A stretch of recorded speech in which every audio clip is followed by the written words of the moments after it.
Los Estados Unidos de América hoy son una gran nación, la primera potencia mundial, más de 300 millones de habitantes, y casi todos ellos llegados de cualquier parte del mundo. Una nación impresionante. Y como todas las potencias, tuvo una forja donde héroes, villanos, soldados, indios, vaqueros, lucharon, pugnaron por la prevalencia, por el dominio del territorio.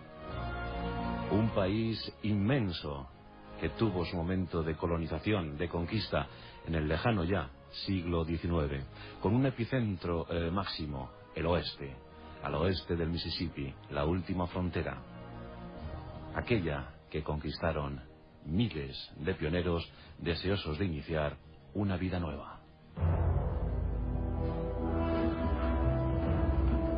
Primero fue la rebelión de las 13 colonias británicas. Luego llegaron las guerras, en las que fueron expulsados paso a paso franceses, ingleses, españoles. Finalmente, los nativos de aquella tierra, los auténticos dueños de aquella tierra, los indios, fueron doblegados, masacrados, exterminados y reducidos a las reservas. Fuente de promisión para cientos de miles de europeos que llegaron en ese siglo XIX dispuestos a triunfar, dispuestos a conquistar la gloria. O simplemente un pedazo de terreno, una granja, un lugar donde fomentar sus pasiones, sus anhelos, su intuición de vida. Durante el siglo XIX, esos colonos empujaron y con fuerza hacia el oeste, esa frontera establecida más allá del río Mississippi. Tierras vírgenes, dispuestas a ser cultivadas, dispuestas a ser pastoreadas, dispuestas a servir como impulso inicial para una gran nación, para un gran país. Pero todo aquello costó sangre, muchísima sangre. Guerras fratricidas, como la Guerra Civil de Secesión, el norte frente al sur, el norte industrializado con 22 millones de habitantes, frente al sur agrícola, con apenas 9 millones, de ellos 3 esclavos negros. Durante 4 años, más de 4 años, los norteamericanos se mataron entre sí. 700.000 muertos sobre el campo de batalla, 600.000 del norte, 100.000 del sur. Los estados sureños tuvieron que asumir su nueva condición y se integraron a duras penas en la Unión.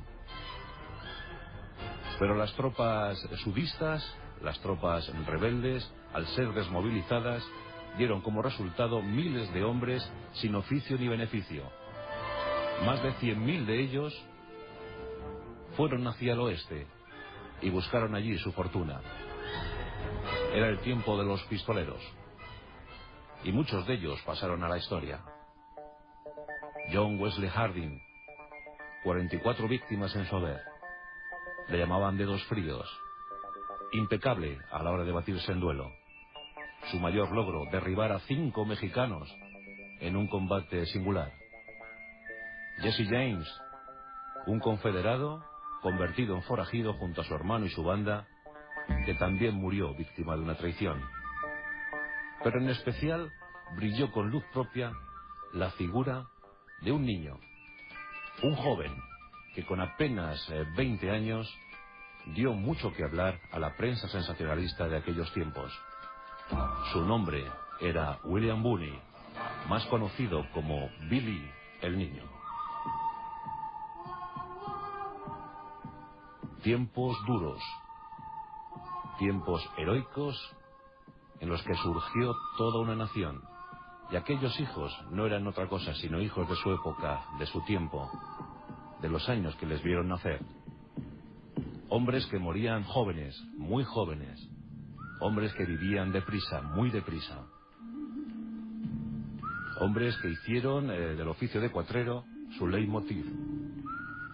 Robaban ganado, asaltaban bancos, incursionaban en territorio indio, se movían en la frontera de México, traficaban con armas, con alcohol, conseguían parar trenes. Hombres que vivían muy rápido, muy rápido. Y sheriff que les perseguían, los buscafortunas, los buscatesoros, los cazarrecompensas. Tiempos épicos que quedaron reflejados posteriormente en los films cinematográficos, en las películas. Hollywood se encargó de aumentar aquella leyenda. Tiempos difíciles en los que fulgó, brilló William Boone, Billy el Niño. Y de él tenemos los datos necesarios para configurar una leyenda. Porque en esto de los héroes populares, la verdad es que a veces los datos fidedignos, los datos reales, son escasos. Y de William Boone, en origen William McCarthy, sabemos, por ejemplo, que hay dudas sobre su nacimiento, sobre su lugar natal. Unos nos hablan de la eterna Irlanda. Sería un inmigrante irlandés quien, en compañía de su familia, viajó hasta los Estados Unidos buscando mejor vida. Otros afirman que nació en Nueva York, allá por 1859. Su madre, Catherine McCarthy, se inscribió en 1868 como viuda de Michael McCarthy. Por eso sabemos que se llamaba McCarthy, se apellidaba McCarthy, pero era el único dato disponible sobre el padre, no se supo nada más, y que tenía un hermano llamado Joe. En aquellos años rigurosos, siempre al borde de la mendicidad, siempre al borde de ser un revoltoso, siempre al borde de la hambruna, William fue creciendo en las calles de Nueva York. Qué curioso, ¿verdad? Siempre asociado al oeste, pero fue Nueva York el lugar en el que aprendió sus primeras artes.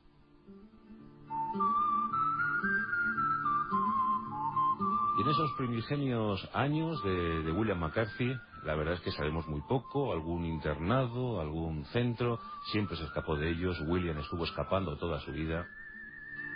Pero tenemos el dato que en 1870 su madre Catherine y su hermano Joe con William marchan a Wichita para intentarlo de nuevo. En Nueva York no había oportunidad, pero en Wichita sí, y montaron, crearon una lavandería, y en ella trabajaron los 3 integrantes de la familia.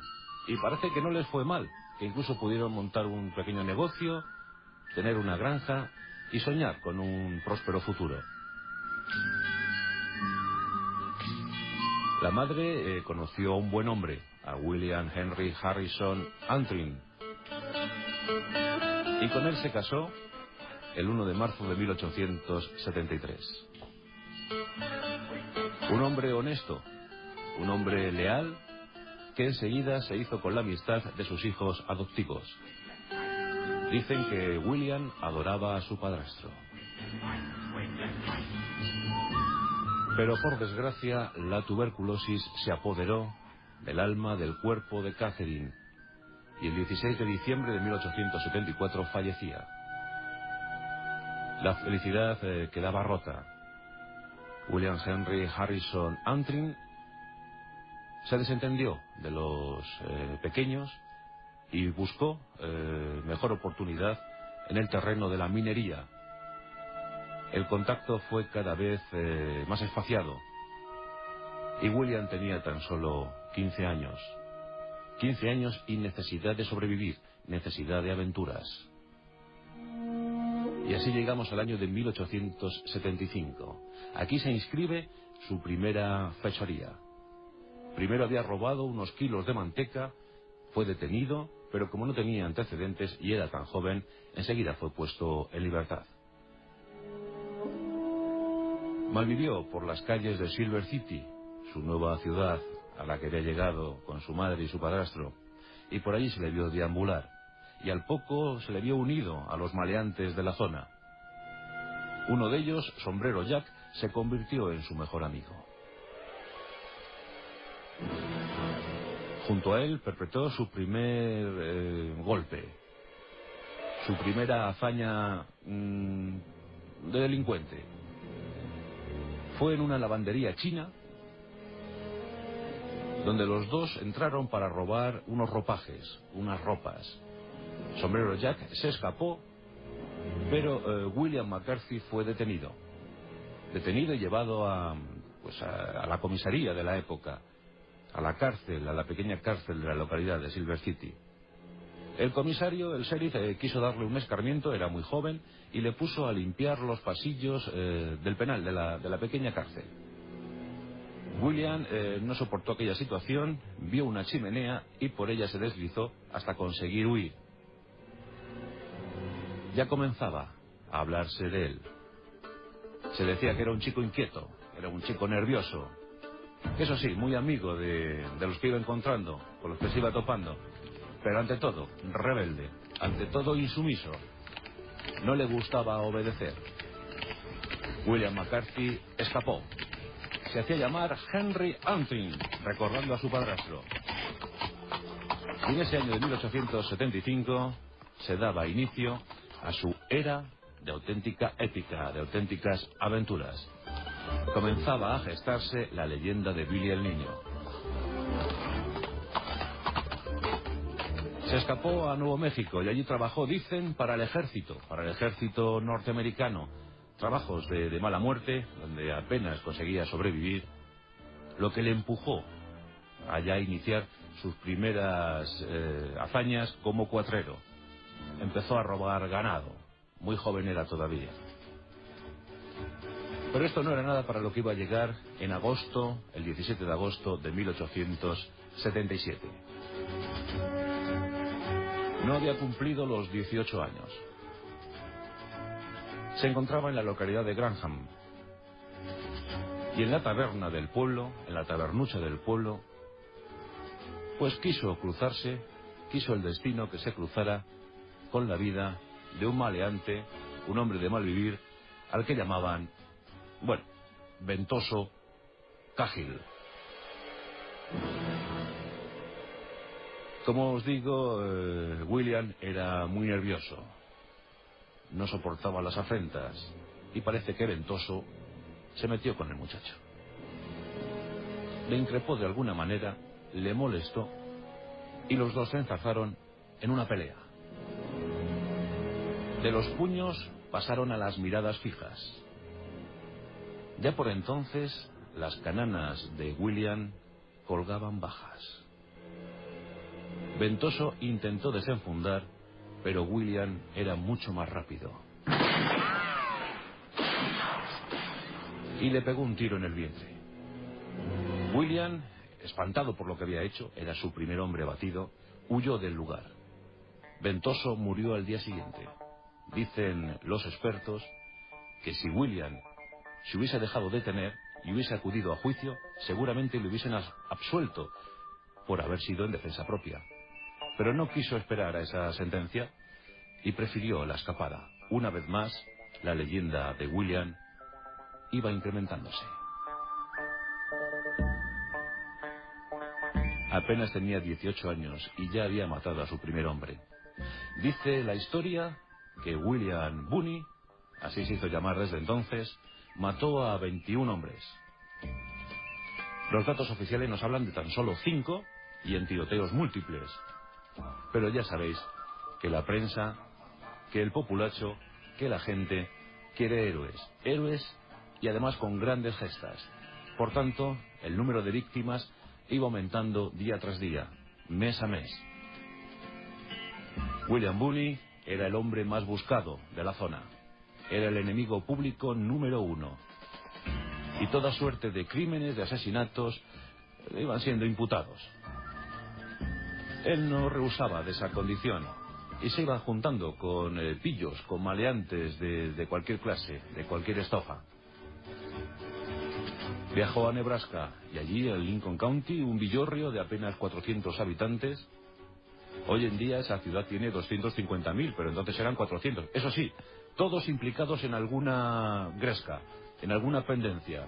Había traficantes de armas, traficantes de alcohol, ganaderos sin escrúpulos. Lincoln County era un vergel para la ganadería, principalmente para dos grandes magnates.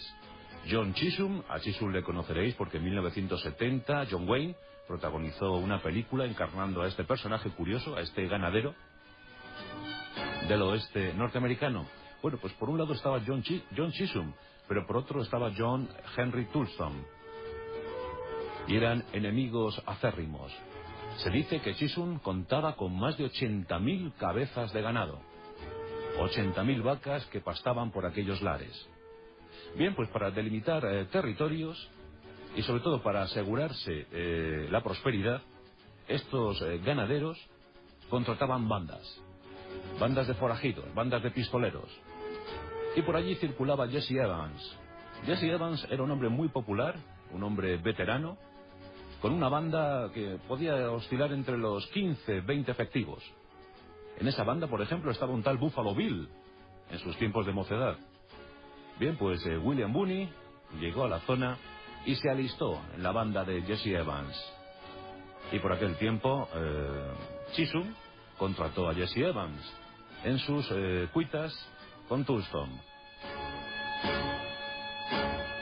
Estamos a punto de ver cómo se daba paso a uno de los capítulos más celebrados, uno de los capítulos más difundidos en la historia de todo el oeste americano. Me refiero a la guerra de Lincoln County. Los pistoleros de una y otra facción siempre acababan enzarzados a tiros, en peleas por las lindes, por los territorios, en la defensa del ganado, en la defensa de los que les contrataban. Y como ya sabemos, William Booney, ya conocido como Billy el Niño, así llamaban todos a él, le llamaban el Niño, porque era muy joven, era el más joven de la banda, pues discrepó con Jesse Evans, discrepó con Chisholm y se pasó al otro bando. Se pasó al grupo de Toulston. Nos encontramos en junio de 1878. La situación está al límite.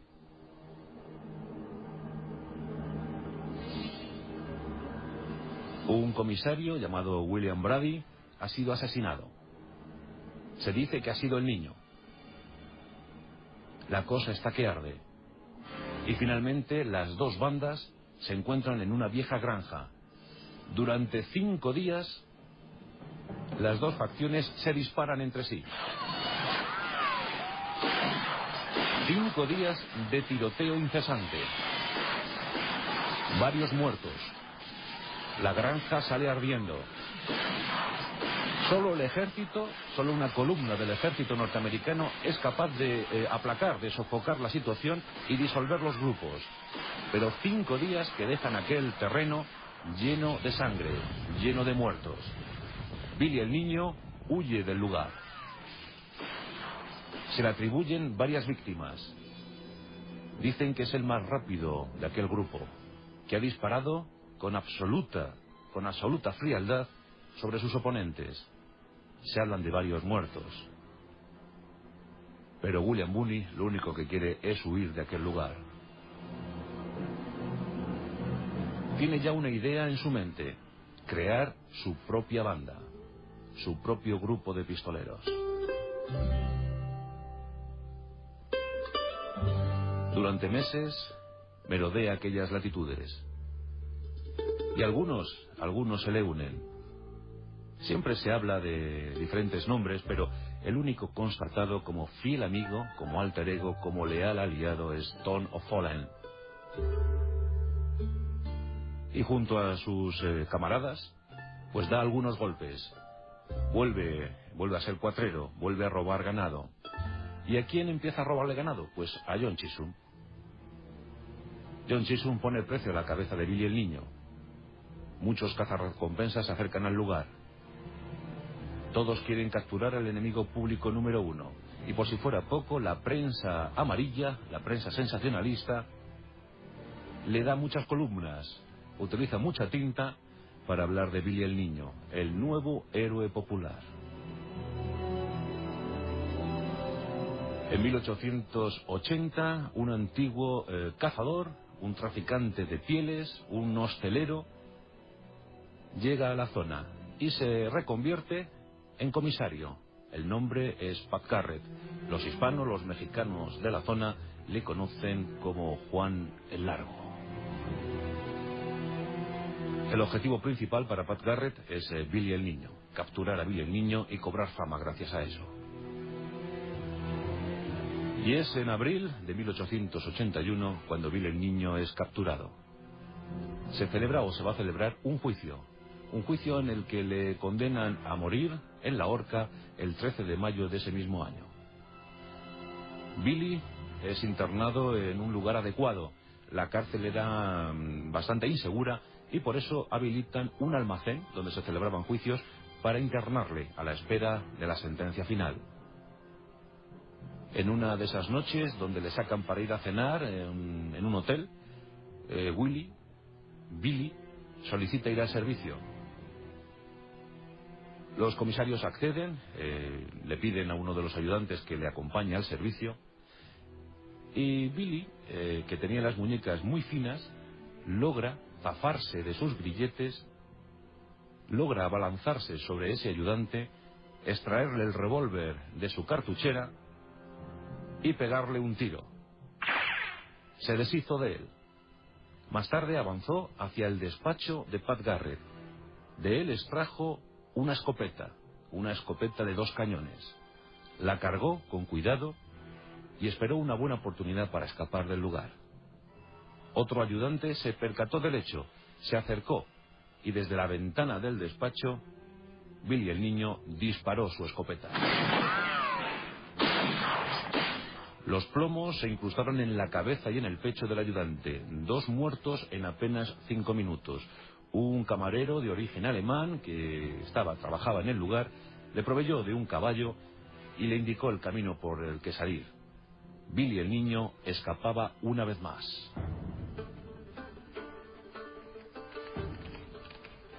Pat Garrett estaba furioso. Su principal enemigo se le había escapado de entre las manos y encima había abatido a 2 de sus mejores ayudantes. Se rumoreaba por la zona que Billy quería huir a México para dar rienda suelta a una nueva vida, que se quería dedicar al tráfico de alcohol o quería montar una granja ganadera. Eso es lo que quería hacer, pero lo cierto es que no abandonó aquella zona. Billy el niño siguió deambulando por los territorios próximos a Fuerte Summer. Finalmente, la traición quiso que Pat Garrett localizara el lugar exacto donde se escondía Billy el niño. Era una vieja hacienda mexicana. Allí le custodiaban, allí le protegían, allí le alimentaban. Billy el niño tenía numerosos amigos entre la comunidad mexicana. Pero un traidor delató su posición y Pat Garrett, en compañía de algunos ayudantes, se acercó al lugar. Era el 14 de julio de 1881. En aquella noche, Pat Garrett se internó en la hacienda. Eligió un sitio idóneo para esperar a su víctima. Se escondió en una habitación donde había una cama y unos muebles antiguos y allí esperó pacientemente. En mitad de la madrugada vio acercarse a ese sitio una sombra. Nervioso, desenfundó su pistola, apuntó a la sombra y disparó. No quedó convencido con ese primer disparo. El fogonazo de la pólvora le molestó, le incomodó y optó por un segundo disparo. La sombra desapareció. ¿Qué había ocurrido?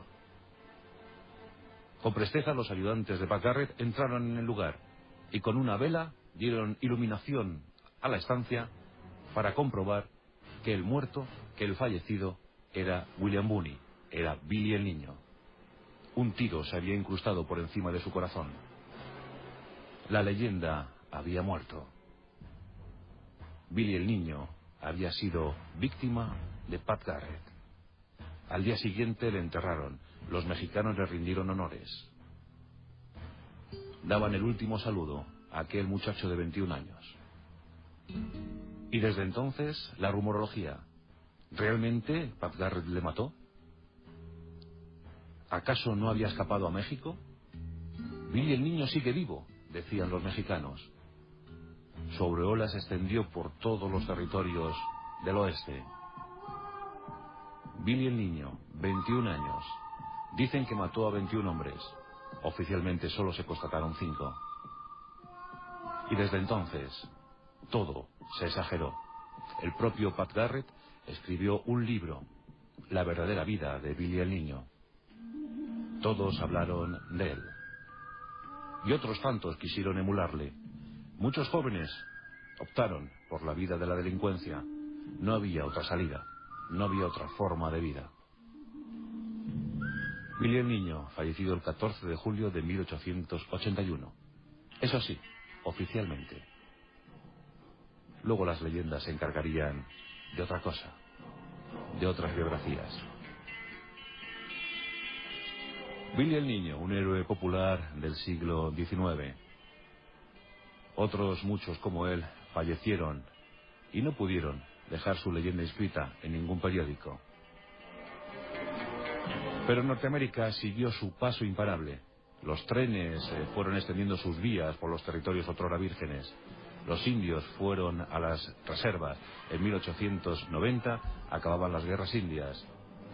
En 1898 la guerra con España impulsó definitivamente el nacimiento de la primera potencia mundial.